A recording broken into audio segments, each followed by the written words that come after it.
Hello students, आज हम पढ़ेंगे रे ऑप्टिक्स का एक न्यूमेरिकल क्वेश्चन। इस न्यूमेरिकल क्वेश्चन में बताया गया है focal length of concave mirror is 15 centimetre and find the position of object real image 3 times bigger than the object. So question का मीनिंग है कि हमारे पास एक कॉन्केव मिरर है।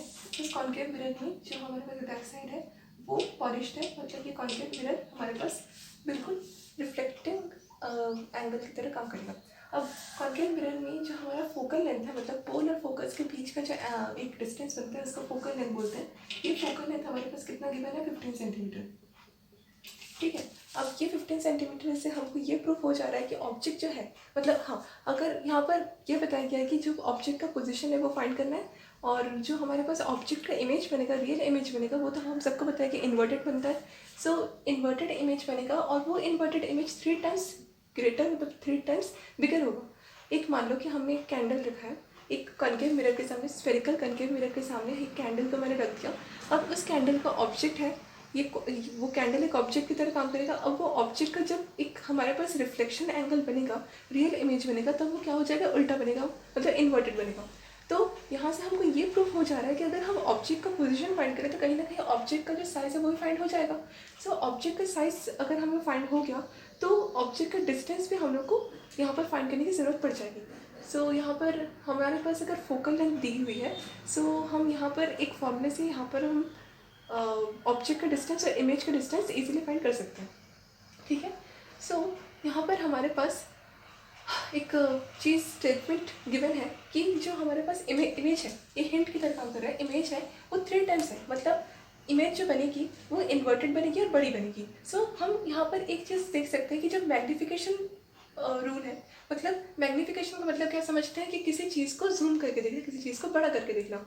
अगर हम किसी कॉन्केव मिरर के सामने ऑब्जेक्ट को रखेंगे तो वो ऑब्जेक्ट का जो रियल इमेज बनेगा वो बड़ा बनेगा, मतलब उसमें हम मैग्नीफिकेशन रूल फॉलो करेंगे, मतलब फॉलो हो जाएगा। सो मैग्नीफिकेशन का एक फॉर्मूला होता है, m is equals to minus B upon positive U. So m is equals to minus B upon positive U का एक फॉर्मूला होता है। ये किसका फॉर्मूला होता है? Magnification of mirror. अच्छा, जो मैग्नीफिकेशन ऑफ मिरर होता है वो पॉजिटिव वैल्यू में आता है। तो अगर हम नेगेटिव वैल्यू में ले रहे हैं तो लास्ट में हमारे पास ये प्रूफ हो जाएगा कि यहाँ पर हम कहीं ना कहीं डिस्टेंस के बारे में बात कर रहे थे।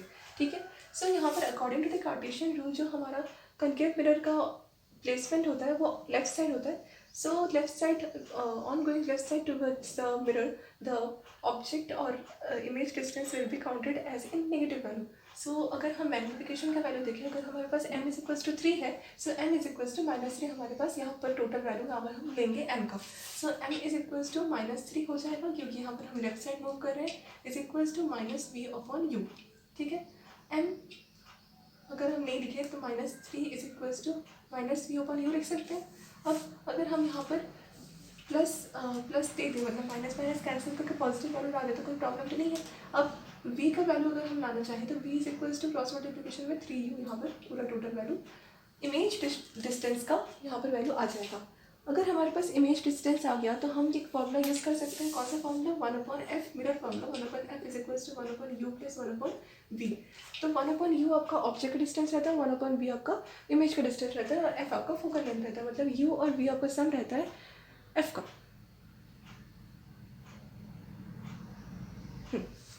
अच्छा, अब हमारे पास फोकल लेंथ कितना दिया हुआ है? 15 सेंटीमीटर। तो एक हम यहाँ पर रफ डायग्राम बना लेते हैं। मान लो यहाँ पर कैंडल है, कैंडल का जो रिफ्लेक्शन आता है वो रिफ्लेक्शन यहाँ पर उल्टा इमेज फाइंड करता है।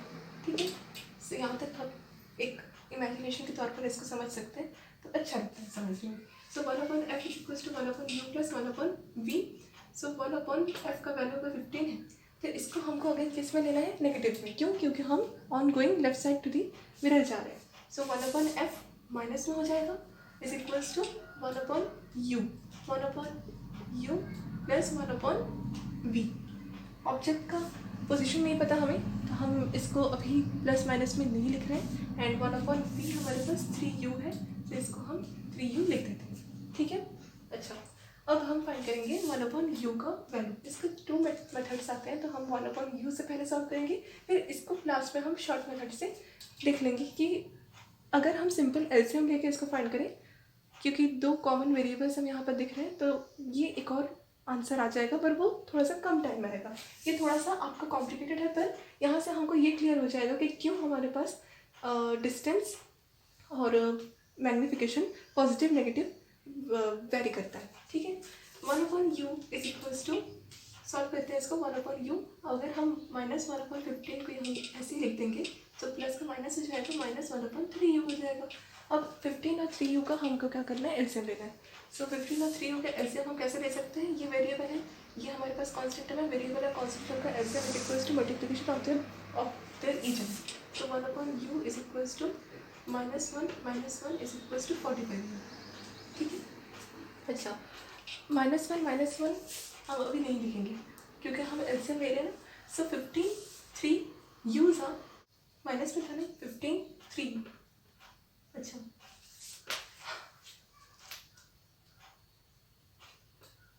u को हम क्रॉस मल्टीप्लाई करेंगे, -3u -15 से इज इक्वल्स टू 45u। ठीक है, अब -3u स्क्वायर हो जाएगा, u से -3u को मल्टीप्लाई किया, फिर -15u is equals to 45u। अब हम यहाँ से u स्क्वायर एक यूनिक से वैल्यू आ रहा है, तो इसको हम अलग से ले लेते हैं, is equals to 45u plus 15u minus का प्लस u। अब -3u square is equals to 60u हो जाएगा, 45u plus 15u is equals to 60u। So u square is equals to 60u upon minus, क्योंकि -3 का जो minus है उसको मैंने न्यूमरेटर में रख दिया। अब u इज इक्वल्स टू हमारे u square is equals to 320 minus u हमारे पास आंसर है। अब अगर हम यहाँ पर देखें कि एक u को अगर हम नीचे लेके जाएं तो हमारे पास कुछ ऐसे वैल्यू आ जाएगा, सेंटीमीटर। सो जो हमारे पास ऑब्जेक्ट का पोजीशन है वो कितने सेंटीमीटर दूरी पर रखा हुआ है इमेज मिरर से, 20 सेंटीमीटर, क्योंकि कार्टेशियन वैल्यू की वजह से हमें नेगेटिव आ रहा है। बाकी जो हमारे पास 20 सेंटीमीटर है वो हमारे पास डिस्टेंस प्रूफ हो जा रहा है कि हमारे पास जो कैंडल, मान लो कैंडल है, वो 20 सेंटीमीटर दूरी में इमेज भी वहीं पर बनेगा जहाँ पर हमारे पास ऑब्जेक्ट रखा हुआ है। ठीक है, अच्छा, यहाँ पर हमें दिख रहा है कि जो हमारे पास इमेज था, इमेज कहाँ पर है, 3u v। ओके, हाँ, v का हमने वैल्यू फाइंड किया था 3u। मतलब यहाँ से हम बोल सकते हैं कि जो हमारे पास ऑब्जेक्ट का डिस्टेंस है वो 3 गुना क्या है, इमेज के इक्वल है।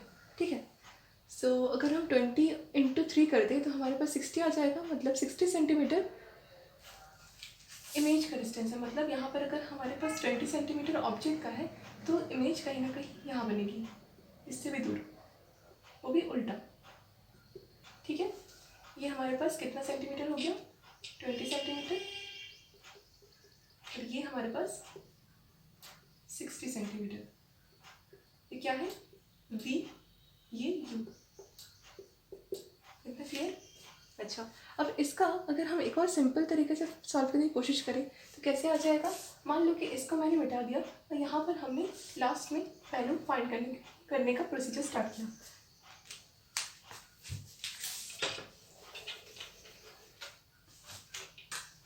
अगर हम u और 3u को, एक और सेकेंड मेथड है ना, ये सेकेंड मेथड,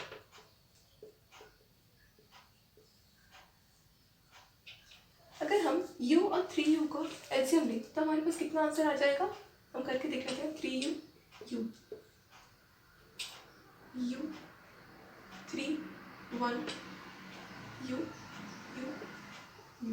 3u आ रहा है, तो 3u u 3 1 से 3 3u 1, so 1/50 is equals to 4/3u, so 15 × 4 60 is equals to 3u, and u is equals to 60/3, 20 सा u का वैल्यू 20 आ रहा है। तो आई थिंक ये सबसे इजी था, और यहाँ से हमें ये फाइंड हो गया कि जो ऑब्जेक्ट का डिस्टेंस है वो 20 सेंटीमीटर आ रहा है। ठीक है, और हाँ, यहाँ पर हमारे पास माइनस में था तो हम यहाँ पर माइनस भी लेंगे क्योंकि हमारे पास जो कार्टेशियन वैल्यू है वो नेगेटिव में आता है। So u is equals to -20 centimetre हो गया, और -20 सेंटीमीटर इंडिकेट करता है कि हमारा जो ऑब्जेक्ट का डिस्टेंस है वो 20 सेंटीमीटर में रखा हुआ है मिरर के सामने। क्लियर? अच्छा, सो यहाँ तक आपका मैथ्स सॉल्व हो गया। Thank you.